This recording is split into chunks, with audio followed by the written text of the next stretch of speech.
My soon-to-be ex-husband didn't want to give me primary custody, and argued for $5,050, but he constantly prioritizes work over our toddler and doesn't pick him up from daycare when he is supposed to.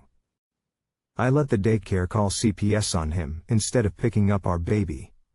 And I don't think the courts will look favorably on that for him. Posted by u/throw_ra_separate11.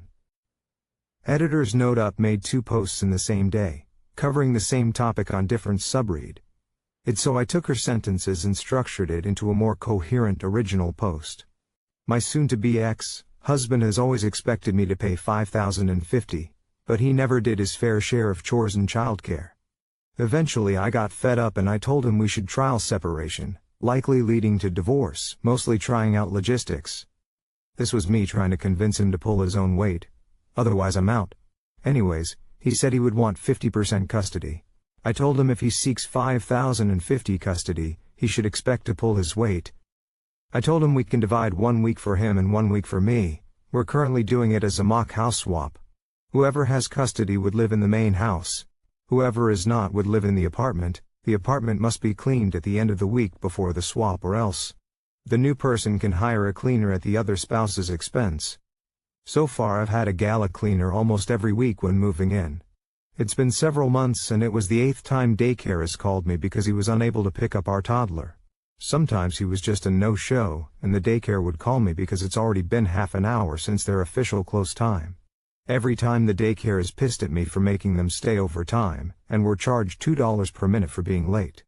They threaten to call authorities and CPS if we keep doing this. I tried to explain the problem, but daycare doesn't care, as they shouldn't. Last week it happened again, and I told daycare to go ahead and call the authorities and CPS. My soon-to-be ex-husband showed up an hour late, and that our toddler there with the cops. Daycare also threatened to kick our toddler out. Again, understandably. So he was extremely mad. I did this. My soon-to-be ex-husband said I was a cruel mother for abandoning our toddler. I told him I warned him multiple times in the past and issues only arise when he has custody. I told him repeatedly that if he cannot get out of work reliably, he needs to hire a babysitter/nanny, and he cannot rely on me as his primary backup. I get it if it was once or twice a year, or if babysitter/nanny plans fell through, but if I'm his ex-wife and he has custody, he shouldn't depend on me as his primary backup. I also felt bad about leaving our toddler, but if we separated, this would only keep happening, and I felt short-term pain might be worth a long-term gain. I feel that our toddler is caught in the middle, but was either jerk for letting daycare call CPS. Top/relevant comments. Commentator: What you should do is keep a calendar of the times he has not picked up the child and keep screenshots of when the daycare calls you. And why CPS getting involved now could negatively impact you in the court system since there is nothing on paper. Ops response: True. We do have texts and emails with the schedule written clearly. Commentator: That won't really matter to a judge in family court overseeing a child neglect case with CPS. They will look at you and ask why the heck you didn't pick up the kid when you were fully capable of doing so. Ops response: I was at work. I schedule myself to work 16-hour days when I don't have him, and I work 4 to 6 hours on the days/weeks I do have him. Commenter 2: What is your goal in this? From here, it sounds like you are trying to scare him into trying harder in your marriage at the expense of your son's stability. If you want to divorce, find a good lawyer, and follow their advice to the letter. If you want to save your marriage, find a good therapist and follow their advice for the love of all things. Leave your son out of it, document, but pick him up when he needs you. Trying to manipulate him with CPS calls and a looming threat of child support will not end well for anyone, your son most of all. Ops response: No. I am tired of him and want to leave him. If he wants custody, I want him to be a responsible parent. On the days/weeks he has our child, I want him to prove he can handle his requested 50% custody. I don't want to do 50% custody, but in reality have full custody. He can just pay child support then downloaded comment, or 3 being a high earner, and a reliable child picker-upper doesn't really go together. At least it hasn't since the dawn of time. They usually pay someone for that. I'd say just get yourself a nanny and let him pay for it. You were wrong to even try for $5,050 like that. If you don't bring in 50% of the income, If you do just hire someone, the logistics of children's needs aren't bargaining chips for saving your marriage. It wasn't cool to weaponize their care in exchange for your marriage. You're unhappy, get out, but don't do this type of thing. I don't say this to belittle you in any way. I say it to get you back to reality. For whatever reason, legitimate or excuse, he's been either unwilling or unable to meet your needs. That means you have to adjust your expectations. He can just tell it to his maker when his day comes. This man does not have your standards of cleanliness nor your anxieties about picking up the children on the dot, so make arrangements and get his cash in court. Don't frustrate yourself with this nonsense app's response. I'm not really trying to save our marriage, I'm trying to obtain full custody. He will fight for custody. And if you were able to care for our toddler, I'd be totally fine with it. But he can't request custody and not actually have custody. We're trying separation because we're trying out a house swap idea.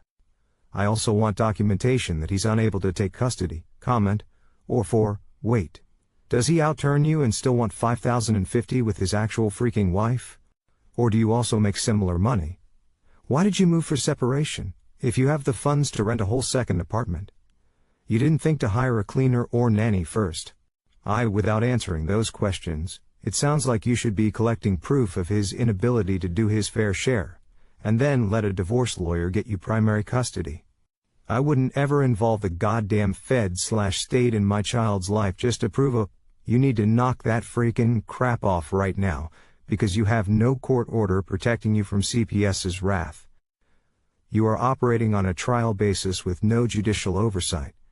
If CPS is called, they'll ask, yeah, but you're the child's mom, and you'd rather call CPS to prove a point rather than take care of your own child. Damn, this is freaking diabolical on so many levels. You clearly hate this man more than you love your child. Ops response. We used to make the same, started off around $300K after kids. I cut my hours and his career kept growing. He now makes $500K plus excluding bonus, and I make $100K as per diem. Making $100K is not enough for daycare, a nanny and a cleaner by myself. I don't hate him, but I don't think he's fit to be a primary or equal guardian. I keep calling out randomly from work because he's not willing to. I get fired, then I'll really be screwed. Why is the trial separation necessary? Trial separation was suggested by our couples therapist, and a divorce mediator was involved in structuring and planning the schedules. Why was the husband late to pick up the son?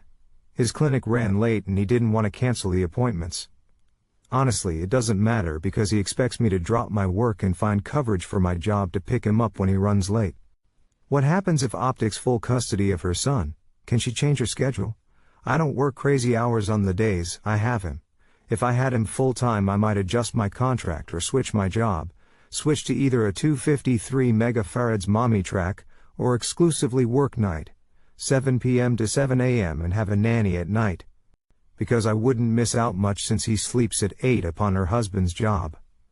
He's a surgeon, but I'm not going to say the specialty because it would be bad for him. And me if he got doc state 1 month later, not too much to update. But after talking to our lawyers and mediators, it was decided that I will be moving back to our old home with our toddler in another state, and resuming my old job. We moved less than a year ago for his career. I will have primary custody. He has proven he cannot handle custody. We have agreed on an amount of child support, approximately $4K last month. He'll keep our current house once we leave and take on the mortgage, and I'll keep our old home after the tenants move out.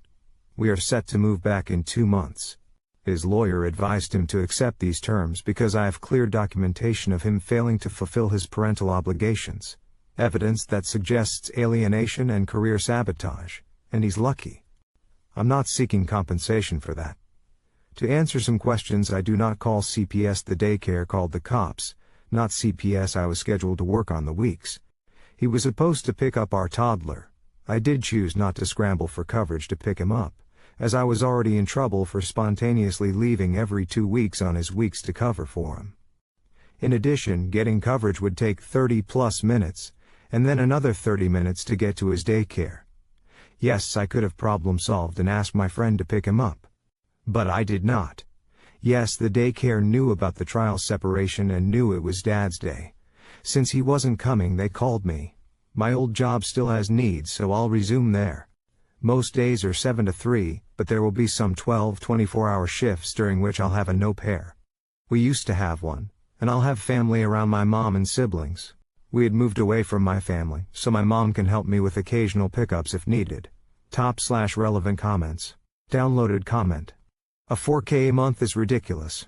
No child needs 4K a month to be supported. Apps response. In 2024 we spent approximately $80K on childcare, not including food, diapers, medical bills, etc. That was the figure we used to estimate. That's with 2 parents. If split evenly that would be $40K each, but since he's not parenting, he's paying more than half daycare plus au pair plus occasional night coverage. In 2024 we were both working full-time. He was younger then and bonded well with our AP, so I didn't mind working more. Now he is asking for me, so I'll return to my old job part-time. Edit. Why do we need so much coverage? We're a dual physician home. We take emergency calls too. We work nights, we work weekends, we work before daycare opens, we work after daycare closes. So we had daycare 8 to 54 days a week, for most of the care, and no care for the mornings and evenings outside of daycare hours. And he stayed home Fridays with the AP. We had a night nanny because I worked a lot of nights to avoid missing out on being with him. My ex was on call essentially 365 days a year. Every night I worked, we had a night nanny as backup, in case my ex got called into work, which is $250/night. Commenter 2, I don't know, I would love to get his side. You sound spiteful and vindictive. Ops response. His lawyer literally said not to take me to court, I'm letting him off easy, come into 3. If you have to take a pay cut to make this happen, he should also cover the difference. Ops response. I took a $250,000 pay cut. That's why his lawyer is like, STFU, take it. Why did not sex hire a nanny to pick up the kid? Ask him question. Actually, I suspect I know the answer, though he hasn't said it. I suspect he was trying to trap me. He got another job in another state away from my family, which forced me to change jobs and cut my hours, resulting in a $250,000 income cut on my end. So his could grow. He probably wanted me to keep playing the traditional wife come enter for. You're still the jerk for allowing your son to be put through that, which probably scared the crap out of him. UPS response. Maybe, but even if I tried to pick him up, I'd still be an hour late, because daycare called after 5 p.m. It takes over 30 minutes to get coverage. Then it'll take around 30 minutes to get to him. He wasn't scared. He was hanging out with his daycare teacher, who was justifiably annoyed. Up clarifies how many times her husband had been late, and how she had to pick up their son. No. He was late much more than 11 times when I picked up our toddler 8 times on the weeks. He had responsibility. Worse than forgetting is knowingly neglecting. If I know I'm supposed to pick up my kid and I don't do so, assuming someone else will rearrange their schedule to do it, that's worse. Then it was my turn. Sorry, I forgot. 8 times is not forgetting. Also, I didn't call CPS daycare, not me call the cops, which triggered CPS to be involved. I already scrambled to get coverage to pick our toddler up 8 times in a few months, all on his weeks, of course. Doing it more was jeopardizing my job/career. He schedules his work however he wants and expects me to pick up the slack, which is not how it works when you split custody. His weeks are his responsibility. My weeks are mine. Come into 5. As soon as she said surgeon, I knew he was the jerk doing it deliberately. He was trying to sabotage her job, which turns out to also be in the medical field. Good on her for not falling for it. Even his own lawyer knew he was a jerk. I hope her child is much happier back at their old place with family and friends around, and no jerk dad deliberately neglecting him. Those people criticizing the mom apparently have no idea what an abusive partner can be like. My soon-to-be